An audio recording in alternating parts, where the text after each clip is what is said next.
Fight time is coming up for these two men. Tony Ferguson versus Michael Chandler. As you all know, I've already given a prediction on this fight. I think Chandler takes it, but anything's possible. For Tony to win this fight, it's very simple. Chin, chin, chin. Go for his chin. Chandler has been knocked out a few times in his career because he's been hit square on the chin.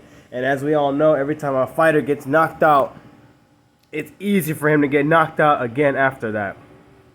So for Tony to win this fight, I'm saying he needs to stand up and trade and get the better of it. He needs to use his long arms and his reach to his advantage. He doesn't need to come after him like he does everybody else because Michael Chandler is anticipating that.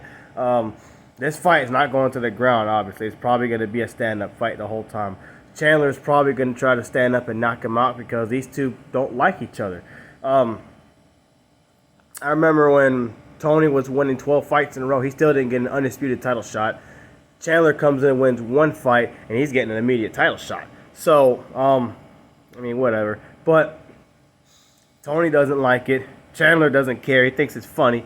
Tony accuses Michael Chandler of ducking him a few years ago when he first signed with the UFC, and Chandler denies it.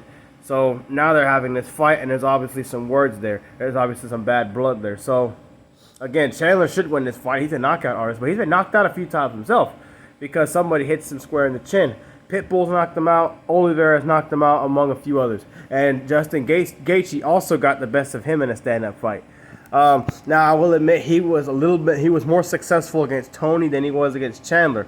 But again, Tony's been out for a whole year to recover, to rebuild himself, to gather himself. So while I still think Chandler will win this fight, Tony Ferguson can't win the fight. He just needs to get the better of the stand-up exchange. He uses his long arms and his reach, and he needs to move around more. Use his agility and his athleticism to move around, make it hard for Michael Chandler to figure him out, and he needs to catch him with a good punch or a big elbow when they're in the clinch if he does get close. That's what Tony Ferguson needs to do to win this fight. Can he knock out Chandler? Oh, yeah, very well he can.